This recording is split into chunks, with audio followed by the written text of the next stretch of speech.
Why is transit ridership falling? This is a question that's being asked by transit officials, public officials, analysts all around Southern California, indeed all over the country. It's not something that's exclusive to Southern California. And it's almost certain that the underlying causes, at least some of them, vary substantially from place to place. We're looking at doing some work on this issue in the San Francisco Bay Area, and the circumstances there are different in many ways than what they are in Los Angeles. But overall, the fact that so much of the trends are pointing from a transit official standpoint in the wrong direction is certainly an ominous sign. This question of why is transit ridership falling was specifically the question that was posed to us last year by folks at the Southern California Association of Governments, who generously funded this study, and we were able to supplement it with funding from state Senate Bill 1 that raised the motor fuel tax, thank you all very much, and helped to pay for some of this work. So I think with transit, in many ways, we can say it's the best of times and it's the worst of times. It's the best of times because public transit is actually quite popular. Lots of surveys show that people have really good feelings about public transit, and what we can say is the idea of transit is really popular. Many of you may be familiar with the Onion article that said that people support subsidizing public transit because they really are looking forward to other people using it so that it'll open up the roads for them. And my colleague Michael Manville has actually found that the Onion article was quite prescient because there's a lot of evidence from voter behavior data that suggests that that's in fact the case. And so public financial support for transit has been strong, probably pretty much everywhere in the country except where most of the people ride, which is in metropolitan New York. But it's been quite strong. And transit, I've argued previously, is sort of being burdened by an incredibly wide array of expectations being ladled onto it. I did work a few years ago where we looked at what's in sort of goals and objectives for transit systems around the country, and the lists are growing and growing and growing. I'm not going to go into detail here, but all manner of social, environmental, and economic problems are going to be solved by investing in public transit. Often we see this as an important alternative to widespread auto dependence. We're going to address traffic congestion. If any of you were here for the most recent ballot measure that was touted that if we approve the sales tax, it's going to help relieve congestion. It's going to address issues of climate change and localized air pollution. It's going to help with economic development, and it's going to provide mobility for those without.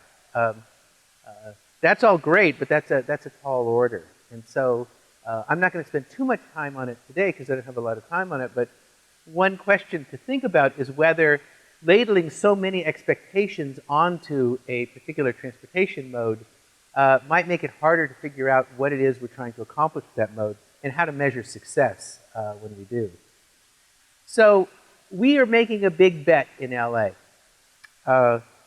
We've raised the sales tax 3 times since 1990 to mostly expand and improve public transit. The most recent 2016 measure already has $120 billion in transit improvements programmed into it over the next 30 years. We built over 100 miles of light and heavy rail transit in LA County and over 530 miles of commuter rail region-wide. These are really remarkable accomplishments in a public sector, in a state that was known for its sort of anti-tax revolt in the late 70s and early 80s. And so what we can say is that in many ways, LA is going all in on traditional fixed route, fixed schedule public transit. But transit ridership is falling. And the question is, why? So if we're thinking of these the best of times and worst of times, well, it may be good times for securing money for transit. It's not so good otherwise. Now, these lines are in gray for the U.S., yellow for California, blue for the Southern California Association of Governments region, which are the counties that touch Los Angeles plus Imperial County down in the corner of the state. And what we can see is that while things have been relatively flat and have been edging down nationally, They've been a little steeper in their declines in California and steeper still overall. Now, this is per capita ridership. And what we can see is pretty much since 2007, per capita ridership has been eroding. Now, when we first started looking at these data, say from 2007 until 2012, the answer was a pretty obvious one, what went on. Well, we were in the midst of the biggest economic downturn since the Great Depression. Lots of people tossed out of work. We had public budgets were cut back severely, and we had cutbacks in service. So there were all sorts of understandable reasons why we might have seen a downturn. And in fact, again, things I'm not going to discuss here, but historically, transit patronage has been more sensitive to jumps and declines in the economy than has driving been. So in general, transit service has been a little more sensitive. But we can see that that's dipping down, and if we look over on the right of that screen, we can see that blue line is dipping down sort of at an accelerating rate, which is a concern.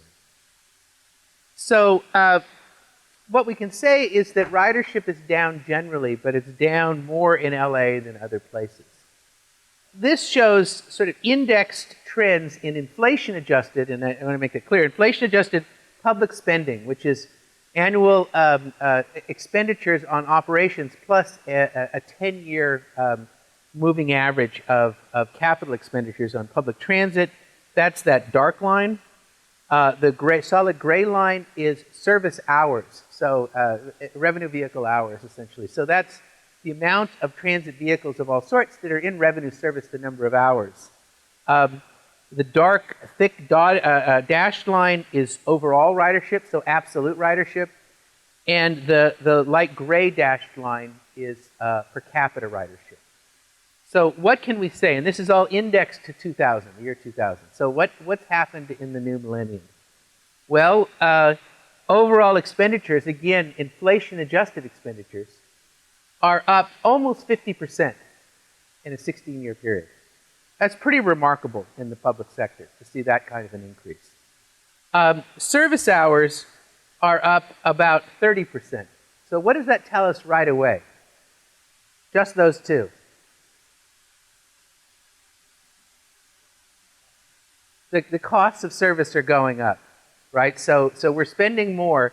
Now, part of that is this includes capital expenditures, but we did sort of, we smoothed it out with a 10-year span with the idea that even lumpy expenditures will be spread out over time.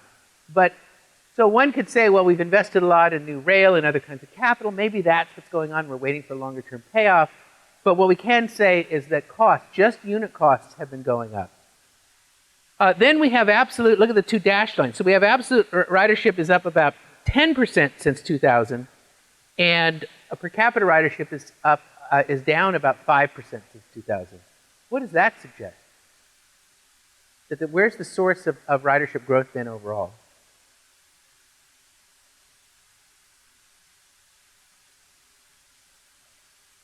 Population increase, that's right. So places have, urban places have been growing, and over time, we're having more and more people move into an area. And one of the things that we communicated to the folks who were looking at this is that population growth was covering the fact that declines in per capita ridership were manifesting actually quite a bit earlier than absolute declines. Things started leveling off in 2013, really started dipping in 2014 in absolute terms. But in per capita terms, we can see there's been kind of an erosion since then. And if we go back even further, this is just per capita ridership and per capita vehicle hours. And by per capita, what I mean is it's within all MSAs and then just that MSA population within metropolitan areas.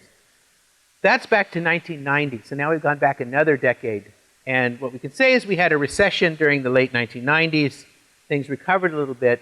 But there's really only one period between in the late 90s and early 2000s where per capita ridership was actually growing faster than service. But over this period, which is now about a quarter century, we have seen more and more service being put out there to move the same number or fewer riders.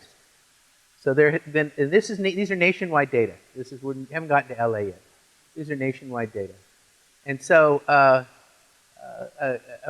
former student who's a colleague at Clemson, and I published a paper on this a few years ago about this sort of long-term trend in the erosion of ridership, of performance. So we just have been putting more and more money into improving services, increasing service, and we're actually, with each incremental addition, we're getting fewer and fewer riders. Now that raises a question. We're speaking in average terms as to, is there something about the new service that we're putting into play that may be less productive than the other service, or is it an overall decline in productivity? In general, I think until the last few years, I could make a pretty good case that we were tending to add service, that is pushing lines farther out into the suburbs, extending rail lines farther out to the edge, that were just less productive at the margin, and we were pulling everything down. So a lot of it is that we were, for, I think, understandable geopolitical reasons, having to expend transit dollars all over metropolitan areas, and indeed all over the country, in a way that might have satisfied sort of geopolitical needs, but was eroding performance. What's happening really since this current decade, I think, is something a little different, which is to say, and I'll show with some of the LA data, that we're starting to see an erosion of patronage on what are some of the workhorse lines, the highest patronage lines through the highest density areas at the lowest levels of auto access are starting to erode as well, and that's a very worrisome sign. By the way, this is not the most sunshiny presentation. I would love to be saying, I'd much rather be giving exploding transit ridership. How are we going to handle this? But that's not what's happening.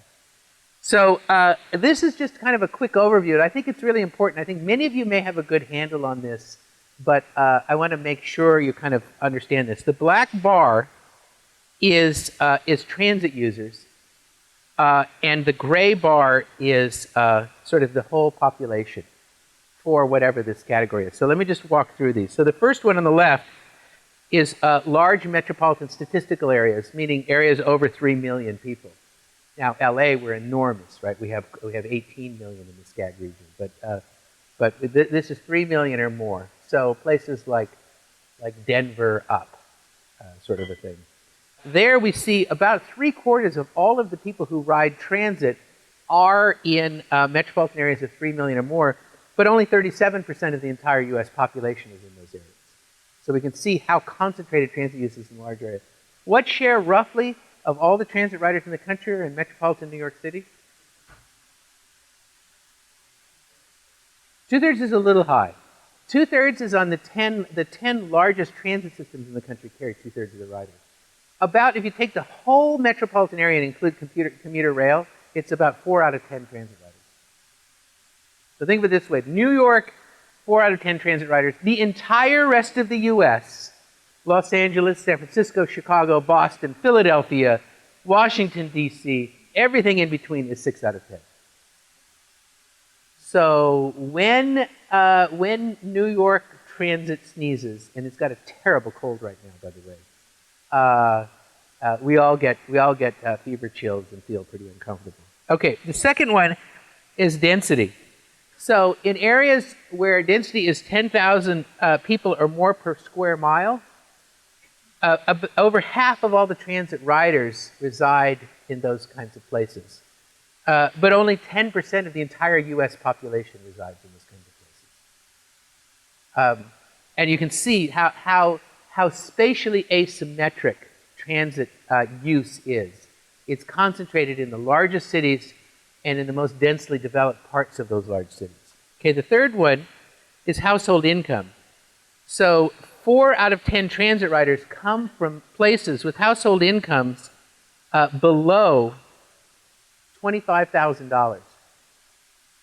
That's really low income. Okay, and that's 4 out of 10. About 20% of all households. They're about twice as likely to use public transit in a household like that. Okay, this one is very important for what comes later, is that there are a shrinking number of households that have absolutely no private vehicles available in them. 4 out of 10 transit riders in the US come from a household where there's no vehicle available. Okay? Now, some of this audience may not think that's so unusual because actually students off at college are a group that will disproportionately have no vehicles available. But it's pretty unusual over much of the country. And indeed, 5% of all the households in 2009 were in this category. These data are from 2009. The data are just coming out. We're going to try and update this. Okay, then nativity, very important for Southern California. Those born outside the U.S., and it's really Dow Myers did a lot of early work on this, that at one point he pointed out that I think 6 out of 10 transit riders in Southern California were born outside the U.S. So nationwide, about a third of all transit riders were born outside the U.S., about 14% of the entire U.S. population. And then the last one is that young people are somewhat more, about 50% more likely to ride on public transit than the population as a whole. So those are just some background things I think are useful to keep in mind as we move forward. One of the things that I want to kind of argue here is to understand public transit is to understand concentration and asymmetry. Public transit is not like fire protection. It's not like attending public schools. It's something that is very concentrated with respect to households, with respect to space, and with respect to operators. So first is that a few people make most of the transit trips. Second is that a few neighborhoods generate most of the trips. And third is that a few transit operators carry most of the passengers. So we kind of saw that, I walked through that in some of the data. A few operators carry most of the passengers, just a few neighborhoods. We've done other research, I'm not talking any about it here, where we typed all of the neighborhoods in the US, the census tracts, based on their built form and transportation system characteristics. And we identified one form that accounts for an enormous share of transit use. And it's only 4% of all the tracts in the US. Okay, first, a few people make the most trips. Now, these are some LA data. 2% of SCAG residents ride transit very frequently, about 45 trips a month. How many of you make 30 or more trips a month on transit? Yeah, see, that's part of the problem, is that you're all doing something that most people aren't, and it can give you somewhat of a misleading impression of what's going on. One of my former students, Kelsey Ralph at Rutgers, did a really interesting study where she surveyed transportation engineers and transportation planners, and she asked them about, well, how do you get around? And she asked, how do you think most people get around? And what she found is that transportation planners and engineers tend to think that most people get around the way they do. And the way they get around has almost nothing to do with how most people get around.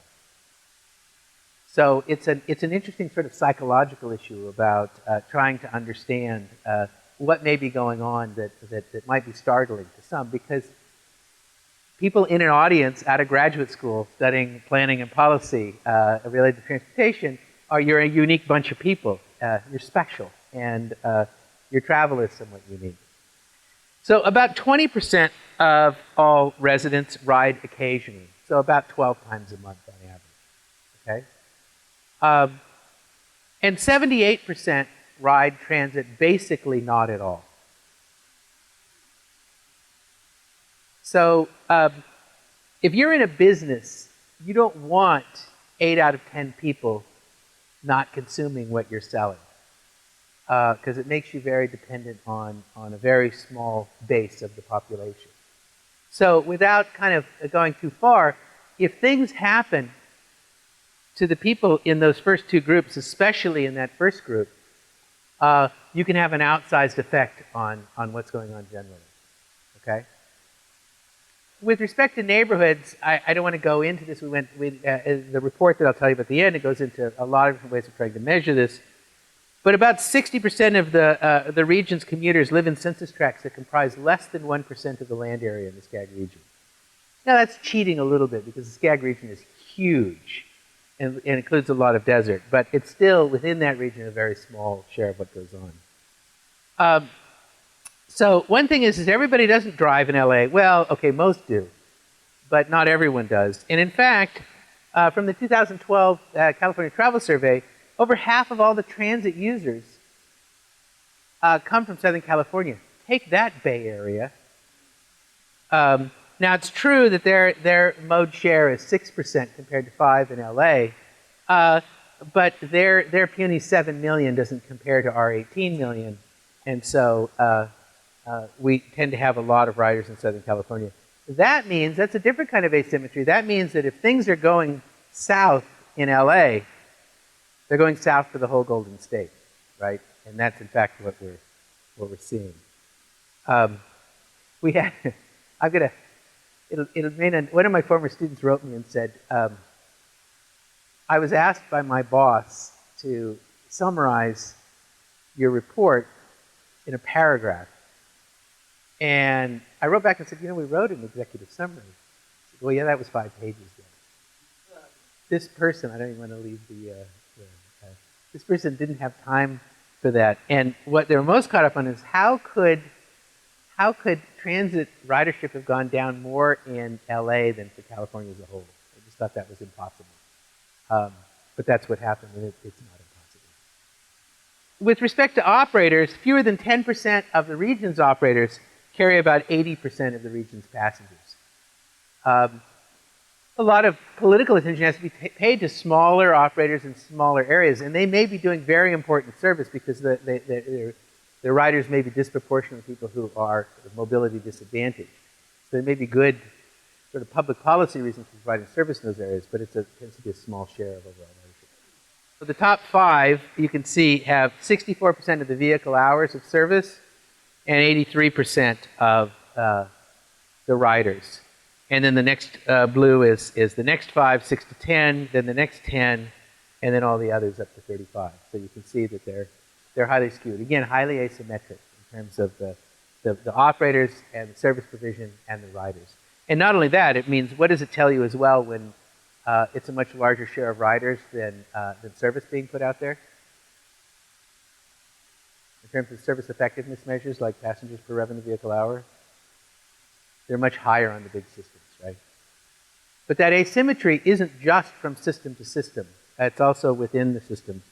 So what we've argued is that concentrated use means concentrated ridership losses. So LA Metro, Orange County Transit Authority, LA DOT, and the Santa Monica Big Blue Bus accounted for 88% of the state's ridership losses between 2010 and 2016. LA Metro accounted for 72%, 3/4 of all of the transit ridership. So I gave a version of this in sort of a private meeting with Phil Washington, and yeah, it was a kind of an impressive meeting, but I'll leave it at that. So half of all of the lost ridership is accounted for on 17 LA Metro routes, 14 bus, and 3 rail lines, and 1 OCTA route. Okay? So 18 routes account for half of all the ridership losses. Okay, this is very worrisome because the whole thing that I've argued for years is that we tend to keep investing in these lower productivity routes, and we tend to be putting service not where it's going to do the most good. If we would just reconcentrate service, lower headways, increase reliability in the core areas, for the same investment we could get ridership up, and for the amount of additional money we're spending, we could get it up even more. And I would stand by that up to just about 8 years ago. 12 LA Metro routes accounted for almost 4 out of 10 lost riders. What that tells you, and what it should tell you, is that LA Metro has had some amazing routes. And it happens to be that those are the routes that are bleeding riders the most. And this is extremely concerning to me. This is extremely concerning. So here they are. On the left are the routes that are losing the most riders, and on the right are the routes that are gaining the most riders. Okay? And they're listed below there. So anything, just look at the map on the left first. What do you see there? It looks like it looks like William Alonso might have drawn this the route map on the left, right? It is in the core areas. So if you look at a combination between population density and household income, it's lines that are running from those into the central area. These were the workhorse lines in the LA Metro system. Those are the ones that are losing the riders, both in absolute terms and unfortunately in proportional terms as well. How would you characterize the lines on the right? A lot of circumferential routes. And what these are is in proportional terms they're up, but in absolute terms these routes on the right are completely swamped by the losses on the left. Right? So these are more lightly patronized routes that are seeing some increase in ridership, but not nearly enough to account for the enormous losses on the true workhorse routes of California.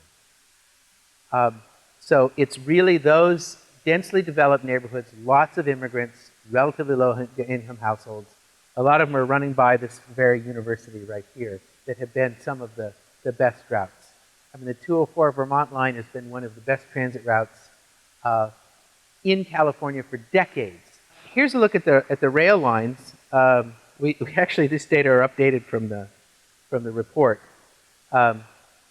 because the gold line has actually turned things around, is in the black. But I think what we can say about the rail lines is thank goodness for the Expo line, except if you happen to work at Big Blue, and then you're not really that thrilled with the Expo line. But what we can say is that that shows average weekly ridership, so it's down about 10,000. This is between 2012 and 2016. Down about 10,000 on the blue line, about 10,000 on the green line, about 10,000 on the red-purple line. It's up 21,000 on the Expo line, and up about 8,000 on the gold line. But what we can say is that these new rail lines are not backfilling the losses on the bus system. Not even close. Okay. One question is, well, during the recession, we had to cut back service. Remember I showed you the per capita decline. You can see that. So this is indexed to 2000. And again, the gray line is the US. The yellow line is California. The blue line is the Southern California region. So all of them were in sort of a lockstep up. California a little more than the nation as a whole. LA even more than California, up to about 2008, when the economy went into a free fall. And then this is all. Oh, by the way, this is service. I'm sorry. This is revenue vehicle hours. So this is just a standard measure of vehicle service. It went up to about 2008, peaked in about 2009. Budgets started running short. So there were two things going on. One is you tend to have more people who work in the secondary labor market who ride public transit, sort of lower income workers. They're often hurt the most by sudden economic downturns. So you have more people out of work, but you also had tax revenues way down. And immediately there was a lot of belt tightening at various transit agencies. So service was cut. But as you saw those graphs before, it wasn't leading the declines. It was following them. And then when we got to about 2011, 2012, we started putting that service back out on the street. Okay, but what happened is we didn't see riders follow that. So one of the stories is well, ridership's down because service is down, but service is not down overall. There has been some reallocation on systems, but it's not down. It's up.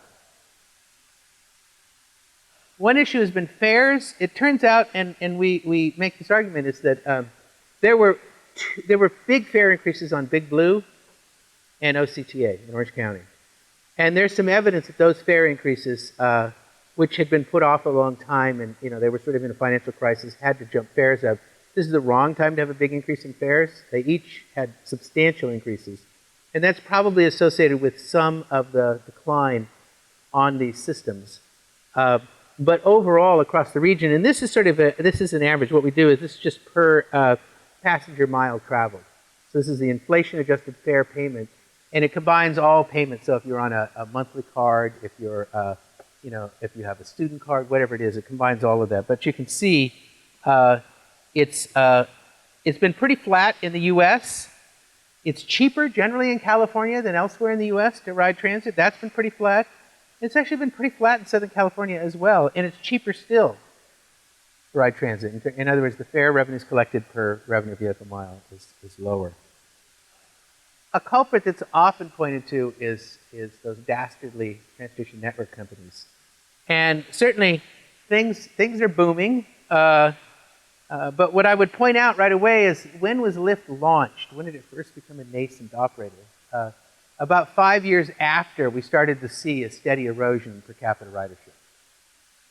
Okay, but it's gotten bigger. Uber was launched earlier, and certainly it has a lot of service that it's providing. You know, it's got UberX, Uber Pool, Uber Black, Uber Kids, Uber Pets, Uber Pop, Uber Select, Uber SUV, Uber XL, Uber Way, Uber Auto, Uber Boat, Uber Go. I'm not making these up. I'm not making these up. No, these are real.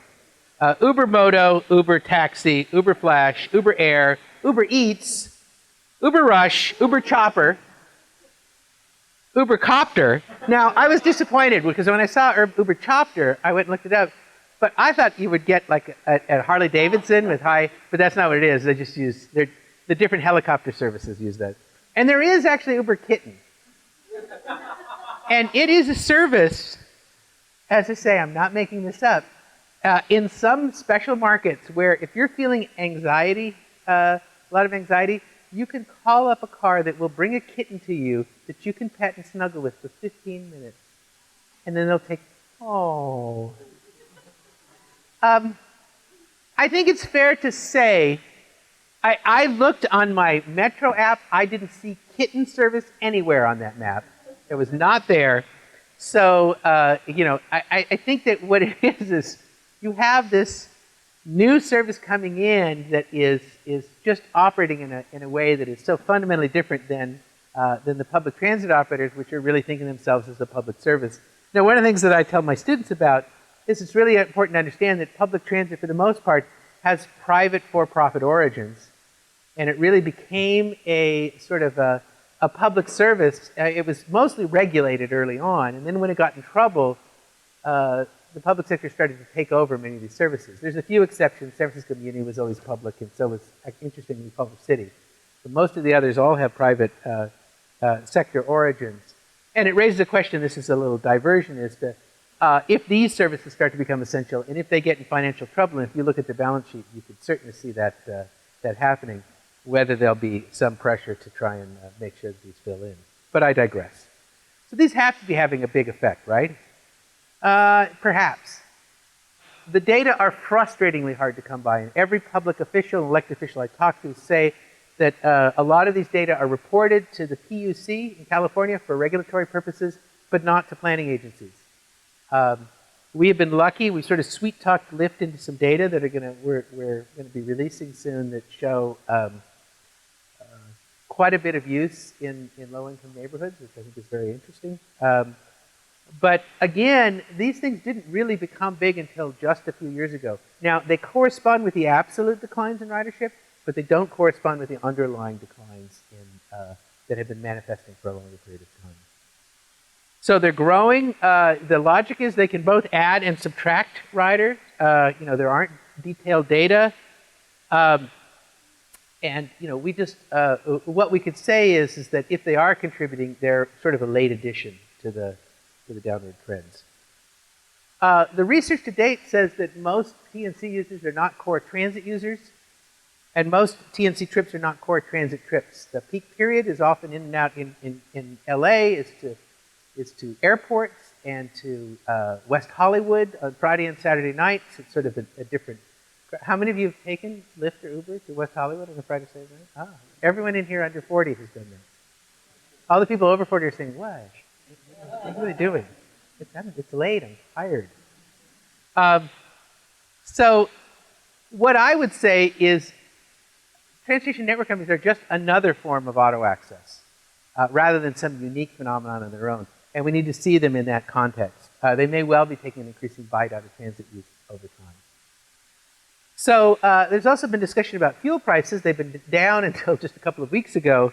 But in general, we actually did a little modeling of this, and the relationship is surprisingly weak, at least over this period, between transit ridership and fuel prices.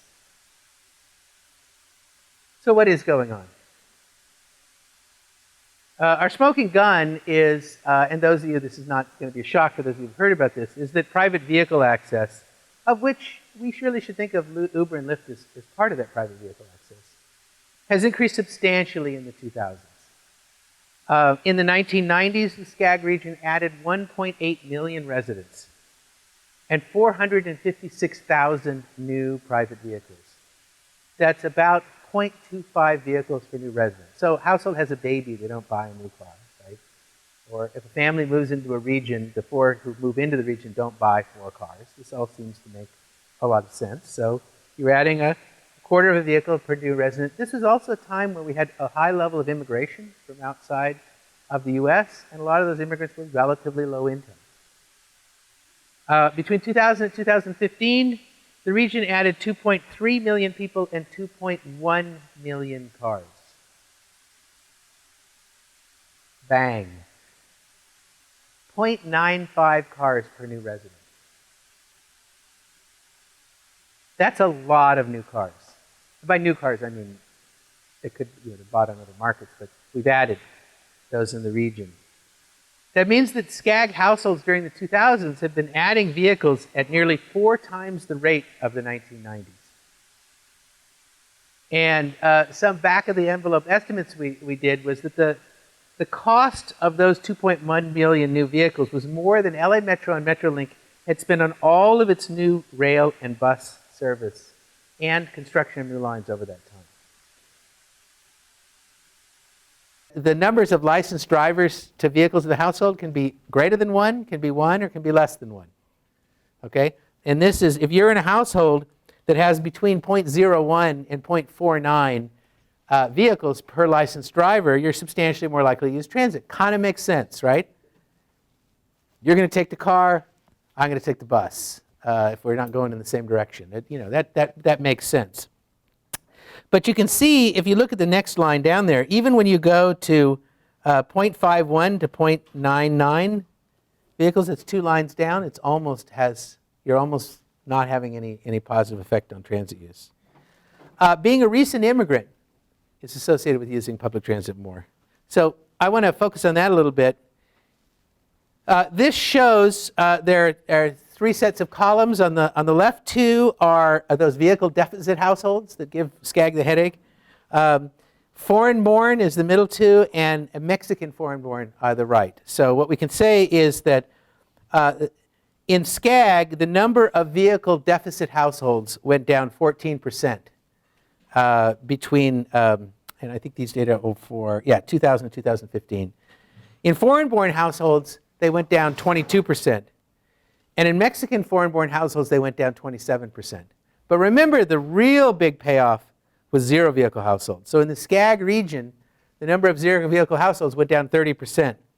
Foreign-born households, they went down 42%. Mexican foreign-born households, which have typically been the lower income, very high transit ridership households, down 66% over this 15-year period. That's where your transit riders have gone. They bought cars and they're now driving around. Okay, so this just shows this trend. This shows us again. There are 4 sets here. The one on the left, if you can't see that, is a household incomes below $25,000. The next one over is $25,000 to $50,000. Next one is $50,000 to $100,000, and households $50,000 plus. The dotted line there just shows the average for the region. Okay, so what it can do is say, what's the trend between 2000 and 2015? The trend is down. It's down for everyone. It's down most significantly in the lowest income households. This is the trend for recent immigrants. So first of all, immigration to Southern California is down, and the immigrants, who they are and what their backgrounds have changed a lot. Immigrants to Southern California in recent years are much more likely to be from South and East Asia and much more likely to be better educated and have higher incomes. They're also much more likely to get a car and start driving right away than immigrants who are coming with little education and having to survive on public transit. So a little bit about some of the space issues. So if we look, the three bars on the left are the 10% of the census tracts that generate the most transit trips in the SCAG region. And what we can see is that the light blue is 2000, the medium blue is 2010, the dark blue is 2015.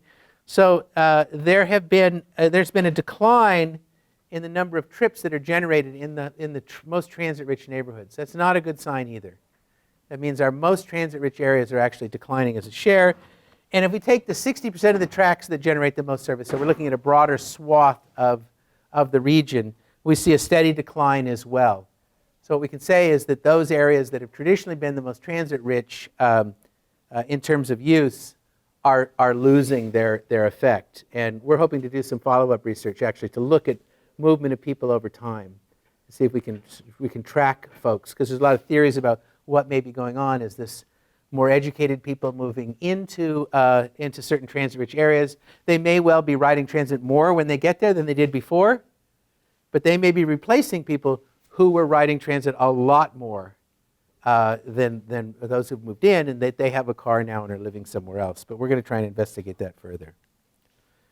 So finally, one of the things that we did is we said, okay, well, if we tried to estimate a model that predicts regional transit use over time, and we do that, and we try to estimate this and see if we can do a pretty good job, and we did a pretty good job. I'm not showing all the details, but we were able to get a decent fitting model.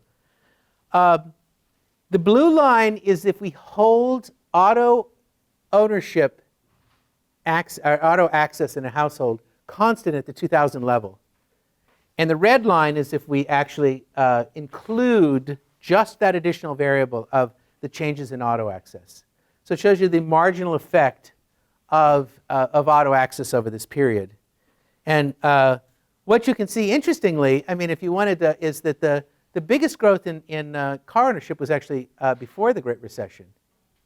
But overall, you can see that transit ridership, if we hadn't added all those cars, likely be down a little bit, but not a lot. I probably wouldn't be here talking about this. But we add that auto ownership, and you can see how steep the decline is. And on the left is the entire SCAG region. The next column over, that's for all of California. The next column over is Los Angeles County, and you'll notice how steep that is down. And the next is all of the SCAG region outside of LA County. Okay, so I'm going to wrap up. First is that the regional pool of transit riders is changing, and it's changing dramatically. There are fewer heavy-use transit dependents over time. There are more choice riders with access to cars. Now, I had sort of some well-known transit planners that said, well, you know, you're just saying, oh, we should go after high-income folks. The thing to understand is that these choice riders, the big increase in choice riders, are not for wealthy riders. They're what we might describe as sort of working-class households that own cars now. So it's not a matter of sort of rich-poor. But these choice riders have moved farther down the income spectrum, and there are many fewer zero-vehicle households. This situation is unlikely to change anytime soon, barring sort of an enormous economic downturn. Some of the trends are more variable. Fuel prices, I wrote this a month or two ago, are likely to rise at some point. Sure enough, they're following their prediction. And that should dampen driving somewhat, but you saw it's a fairly muted effect. What you don't see is, you see it affects driving, but not transit use so much. So people are more likely to purchase fuel-efficient cars, they're more likely to trip chain, they're more likely to do a few things to economize, but doesn't necessarily mean, so reduced VMT is not the same as increased transit use. And my colleague Michael Manville has done quite a bit of work on that the relationship is often assumed to be very tight, and it's quite weak. Continued TNC growth appears likely. And it may be that could deliver more people to transit stations, but it may also be people may say, hey, let's just skip the transit trip altogether and go in Lyft or Uber. What I can tell you is that the data I've seen that are most interesting that my student Ann Brown is just finishing her dissertation up on is the use of Lyft line and Uber pool is strongly related to the household income of the area. So you see in the lowest income areas, you're seeing surprising levels of Lyft and Uber use, but it's Lyft line and Uber pool. Well, that might be good for sharing, and it may be that you're getting more PMT for VMT, but if you're moving out of a bus or train into doing that, it is likely a net positive effect on VMT. So there's scattered evidence to suggest that this may replace more transit trips, and it complements with first mile and last mile. That's my instinct, but the research is pretty weak on that. So one of the things you can do is try and replenish the pool of frequent transit users. So we could drive the region into a deep recession, and so that people have to shed cars. You could have a large increase in low-wage immigrants to the region. And there are some reasons to think that the economy might call for that at some point, but certainly this is not a political environment that would be very supportive of that. Or you can try and broaden the base of occasional transit users. Instead of depending too much on that 2%, try and get that middle category a little bit wider. Mike Manville came up with this. I think it's a good way to think about the difference in the base between those three groups, is that if every fourth person who rides transit little or not all, road transit once every 2 weeks, so 26 transit trips a year from every fourth person, transit ridership would be up region-wide. We'd be high-fiving one another. But that's not easy to get that every fourth person to make that transit trip every 2 weeks. It's likely going to require more aggressive management of private vehicle travel. And this is something that I'm a broken record on, is that we spend a lot of money on carrots to say, oh, come on, Metro's great, we're doing all these services, come on over, ride transit. But we mandate plenty of free parking, we do everything we can to sort of make it as easy as possible.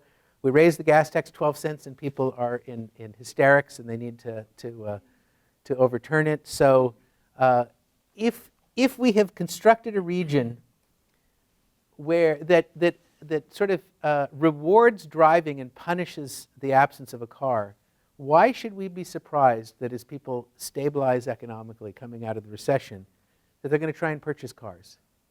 That shouldn't surprise us.